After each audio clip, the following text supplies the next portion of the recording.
All right, hi everyone. I am the CRT philosophy bro for the purposes of this video, and I am starting my new series on my favorite professional mangler philosophy and former mathematician James Lindsay's book called Race Marxism. And this video that I'm going to make is, I guess, a bit of kind of just a bit of a brief intro to the kind of bullshit that James Lindsay talks about in his book. And throughout the first chapter, he lists like 18 different definitions of critical race theory. And he basically says these are all critical race theory. And he, as he tends to do, just lumps everything all into the same category: critical race theory, anti-racism, feminism, black studies. Like, some of these things are woke, but none of them actually are woke, and some of them are more woke than others, and some of them have different beliefs, and some of these different fields of study, or the woke bullshit fields of study, have nothing to do with each other. And then within these different groups of thinkers, or if you're talking about the more woke disciplines, the woke people, there are people who agree and disagree about stuff. There are critical race theorists who agree and disagree with each other, and they are different from anti-racists who also agree and disagree with each other, which I've been going through ad nauseum. So I was going to make another video before this, basically just saying that he's wrong about critical race theory, but I made plenty of other videos about that before. So anyway, like I said, I am going to go into basically, I'm going to go through just one of his particular incorrect definitions of critical race theory today. So, as you can see on the screen here, and by the title of my video, it's his claim that critical race theorists say society is white supremacist. So, I'll read the literal quote that he has in the book here. Okay, so critical race theory is the belief that racism that benefits white people, white supremacy, is the fundamental organizing principle of society, and that this is bad. Okay, this is not true. Like, I seriously doubt you can even find a single person who actually is a real critical race theorist who says that society, the fundamental organizing principle of society, is white supremacy and this is bad. I mean, obviously, everyone agrees that white supremacy is bad, other than actual white supremacists, right? But uh, I don't think even Kimberly Crenshaw, who you'll notice is practically the only critical race theorist that James Lindsay ever mentions, because she's conveniently the wokest one, and there are way less woke ones, such as Derek Bell, whose book Silent Covenants, that is not woke at all, that I've been doing a series on, which you should check out. Is he totally disagrees with Kimberly Crenshaw on some points, and I like him because he does. Like, my friend Dustin and I have talked before, for example, about the fact that he is an incrementalist, and in terms of it was Brown versus Board of Education, a case, I forget when it was exactly, but it was basically the Supreme Court case in the US that desegregated black schools. And he basically makes the same type of point that the conservative economist, who I like, Thomas Sowell, has made before about the desegregation of black schools, which is that it was a mistake. And it's not a mistake because it was the morally wrong thing to do. It was the morally right thing to do. But the way that they did it, and Derek Bell talks about this in exactly the same way as well, the way they did it was stupid. What they should have done at first is increase funding to the schools who had disproportionately less funding, because the desegregation of black schools did not actually lead to fixing the disproportionate educational outcomes for black kids when the black when the black schools were desegregated. This was done really badly. Like a lot of people know about the busing example, for example, right? So they would have black kids who were close to their own schools shipped out to the white schools for a long trip every day. But anyway, and so they had these people mixing with each other, and then the white kids were always bullying the black kids, and they could have just sent more funding to the black schools, but you don't have to actually keep them segregated. What you should do is desegregate them and then do that. Or Derek Bell doesn't seem to directly, but seems to uh, basically at least imply that, because he does have an incrementalist approach, that the funding should have been reorganized and given to more like economically uh, disadvantaged schools, which are going to be majority black schools. So give them money to fix these outcomes, which won't necessarily lead to a solution, but it's a better first step than desegregating the schools, just with the expectation that that'll fix the problem, which didn't. So the point that Derek Bell and Thomas Sowell, so most people would say a far lefty and a far righty, would make the same point about this, which is that what should have been done first is this funding shit should have been fixed. And then you take the moral step incrementally to desegregation of black schools, and then it can fix these disproportionate educational outcomes. And they pretty much, not entirely, but almost 100% agree with each other about this.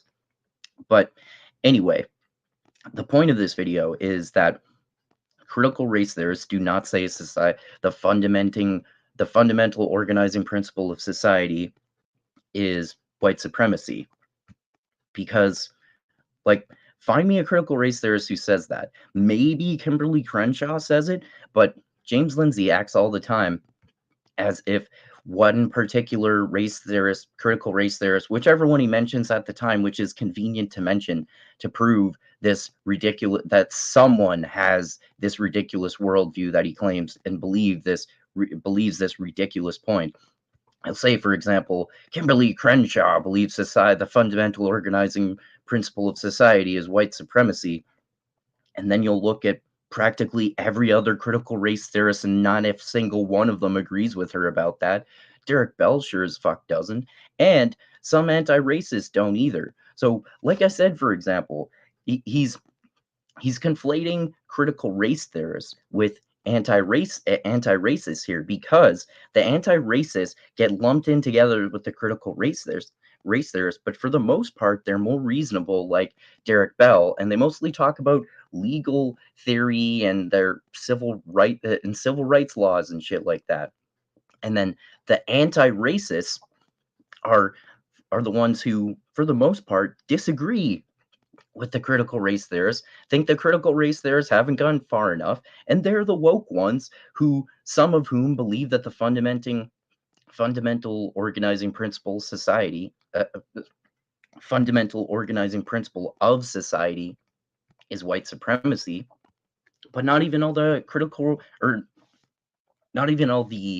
anti-racists, rather, agree about that either, and they disagree with each other. So, for example, Ibram X. Kennedy, there's this recent scandal with him, right? He's one of like the unholy trinity of leaders of anti-racism. I would say it's Ibram X. Kennedy, Robin DiAngelo, and Ta-Nehisi Coates.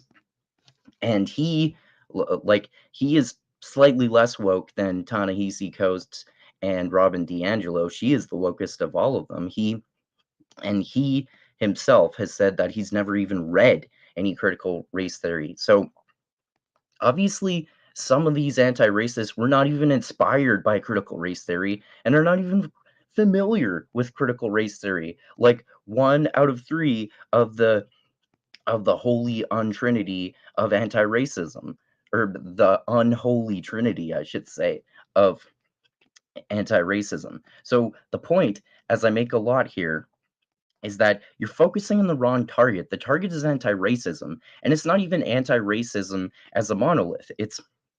a lot of anti-racism. Like anti-racism, I would say is mostly bad, but critical race theory is actually interesting. Look at my series on Derek Bell's Silent Covenants and read the book yourself. You can read it for free online on the website called archive.org.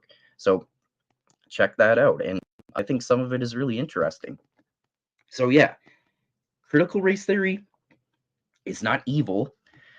Some of it is, I don't know, some of it is cringy, some of it is better than others. I've mentioned before, too. For example, Derek Bell, his book Silent Covenants I like, but then he also has a book that I think is bad called Faces at the Bottom of the Well. So obviously, as there always is, there's variation between different books of the same critical race theorist, and that's the same for other critical race theorists.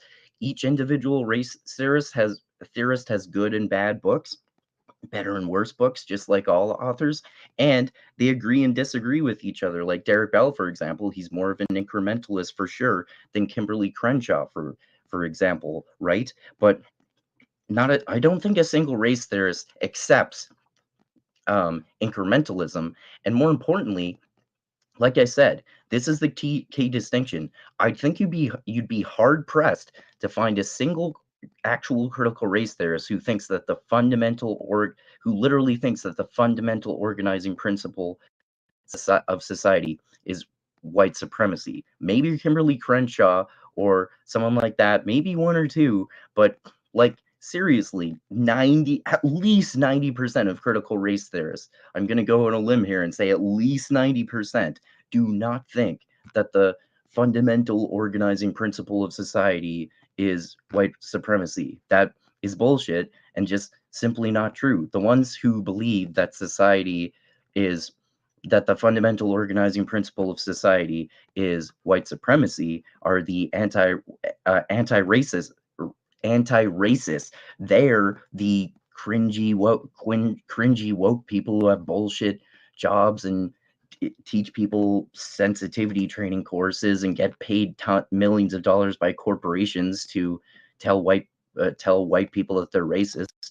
Like focus on Robin DiAngelo, Ibram X. Kennedy, and Ta-Nehisi Coates. Like these critical race theorists actually sometimes have interesting things to say. All right, so I think I've said enough about that bit of the start of James Lindsay's book. I believe it's his newest book, but I think he might have written even one more since then.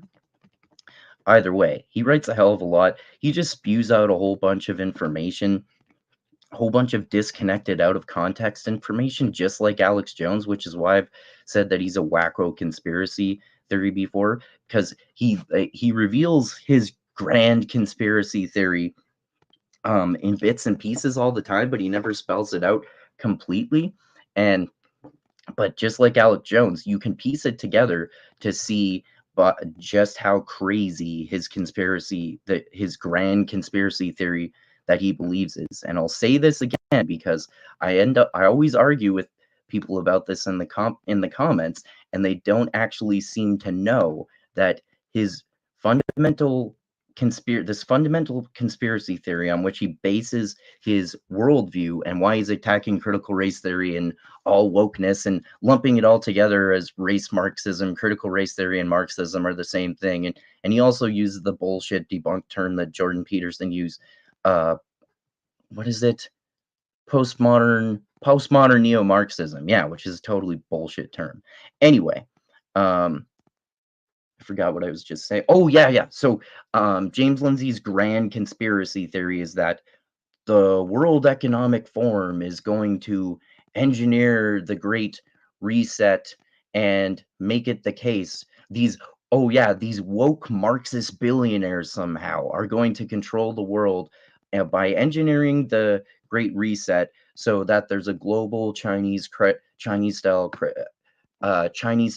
social credit system where only the rich Marxist billionaires at the World Economic Forum own everything. No one owns everything, and they're going to engineer this great reset by forcing people to get vaccinated and pedophile grooming children to be trans. So He is basically fucking Alex Jones. Just remember that. All right. So anyway, thanks again for watching. I think I've said enough about that. Like I said, I'm going to continue my series, so check that out. Check out my other videos on James Lindsay. I've criticized him a lot, probably a little too much. And yeah, anyway, look forward to future videos in this series. Look out for the other ones that I've done and clips from them. I've also been, think I'm pretty close to the end of his book with Helen Pluckrose called Cynical Theories, which is where they lump critical race theory, critical theory, postmodernism, Marxism, and a bunch of other fucking bullshit together, like feminism and queer studies and black studies and feminist studies, as if they're all the same thing. So anyway, check out all those too. Check out my clip tomorrow, which is about the new season 2 of the Wheel of Time show that came out recently, based on the fantasy series by Robert Jordan. And my fantasy nerd friend Dusty and I have a heated debate about how good the season is or not, because I think it's a very bad adaptation in comparison to the books.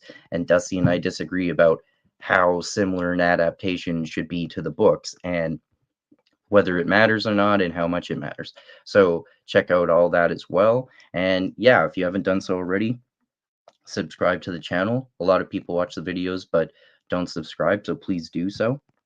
Click that bell to be notified when I come out with new videos. Check the previous ones. Like I said, smash the like button, make sweet love to it, molest it, elbow drop it, whatever you want to do, as long as you press it. And check out my Patreon page, of course. The link is in the description, as always. And most importantly, like I always say, always remember this: the funk cures all, and groove is in the heart, and philosophy is fascinating. But watch out for public intellectuals who don't have a fucking clue of what they're talking about when they start discussing philosophy, because no one but public intellectuals don't take philosophy seriously, and they say shit out of context just to confirm their confirmation bias. All right, I've said enough. Thanks again to everyone, and I'm the CRT philosophy bro. Until next time.